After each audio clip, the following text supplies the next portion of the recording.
I'm Simone, and today we're going to be making this beautiful cake with white chocolate and fresh raspberries. It's a really amazing cake, really easy to make, and it's a perfect cake for a gift or for a special occasion. So let's go! So before you start making this cake, you'll need to preheat your oven and melt your chocolate and leave that to cool.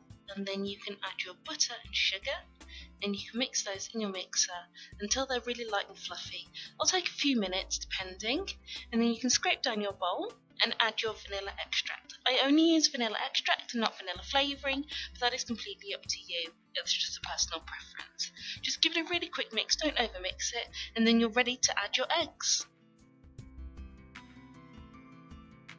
Before you add your eggs, mix them in a bowl first with a fork, and then add them slowly to your mixture, around about a quarter at a time until they're fully mixed, and then I add a little bit of flour after each addition just to prevent curdling. You don't need to do this, that's absolutely fine if you don't. I just like to do that with this particular cake. And then once you've started to fully mix it in, and you've realised that it's not curdled and you've added all of your eggs in, then you can stop mixing, so you don't want to overmix, and you're ready to add your baking powder and your flour.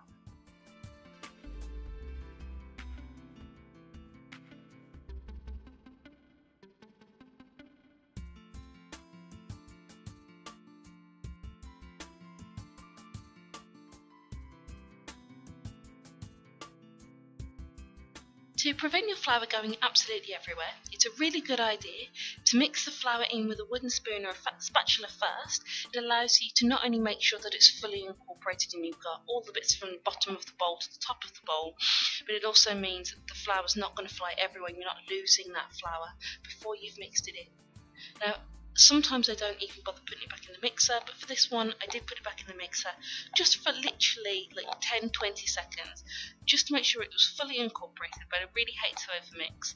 I'm sure you'll have heard this on some of my videos before. Do not overmix your flour. As soon as it looks fully incorporated, stop.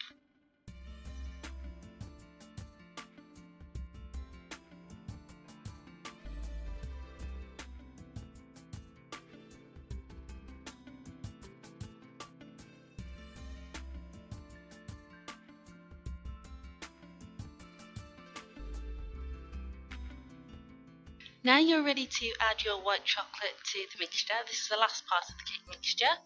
If you've decided you don't want to use white chocolate, you can use any other kind of chocolate, milk chocolate, dark chocolate. Just remember to add a chocolate that you would actually eat. It is quite important with this cake, so don't be adding chocolate flavoured something or other if you wouldn't actually sit there and eat it. Also, adding more or less chocolate will affect how chocolatey your cake tastes. I've used 175 grams of white chocolate in this cake, which is not massively chocolatey, but if you don't want to add as much as that, you don't have to. You can add more than that to make it more chocolatey. You just need to bear in mind that it may affect the cooking times. Just remember that when you're putting it in the oven. So I'm adding the mixture to an 8-inch square pan. I'm adding around about a third of the mixture at this point, because once we've spread this all the way to the edges, we're going to be adding some fresh raspberries, so that those will be really nice to cut into in the middle of this cake. I've washed those raspberries and I've dabbed them on a paper towel as well, and just to make sure they don't go slimy and weird, and then I'm going to put the rest of the mixture on top. If you're going to use frozen raspberries, this is the point at which to use them. Don't use them on the outside of the cake, but if you do want to put them on the inside, that is absolutely fine, although fresh raspberries I would recommend for this recipe. Now I've just dolloped the rest of the cake mixture on the top here, and I'll be spreading it out with the back of the fork. Try to get it as even as you possibly can. If you can't, you can always turn the cake over, but I try not to with this cake. I do really want the bottom at the bottom and the top at the top, if that makes sense. So just try and get it as even as you can, and when you put it in the oven, don't be tempted to put the gas mark up higher. Only cook it at what it says here, and then cook it for around about 50 minutes. It should work out to be quite nice and flat. You shouldn't really need to turn it over. Whilst the cake was in the oven and cooling, I washed all of the raspberries, put them down, and then put them in precise order so they'll be really easy to put on the cake. This is what we are going for. So that is why I put them in a line, so they'll be all nice and neat, all in little lines when I put them on the cake. So the cake is cold. I actually cut the sides off of this cake because I wanted it to fit onto that board that you can see there, and I put buttercream on the outside. If you don't have buttercream, that is absolutely fine. You do not need to do that. that is just something I did because I happen to have some buttercream in the house. I've also put jam on the top.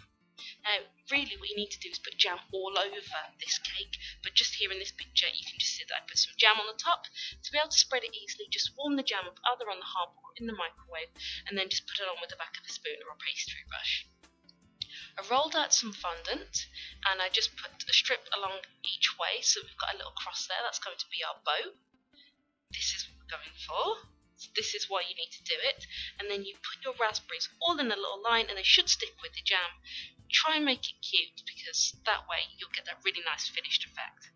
Now this is the bow that I made. Now you need to add the bow after you've added the raspberries, because that's going to really nicely drape over the cake. So this is the finished effect.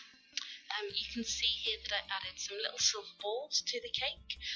That's just a really cute little effect that I decided to do. You don't need to do that at all. Or you can add any kind of other decoration that you like.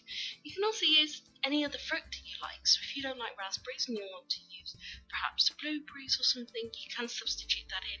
And you can change the flavour of the cake. So this is just a really great starting point. But you can really make this cake for any occasion and using any flavours. So thanks so much for watching. I hope that you have a really good time making this cake. I'm sure it will make a beautiful gift for whoever it is you decide to give it to. And thank you so much for watching.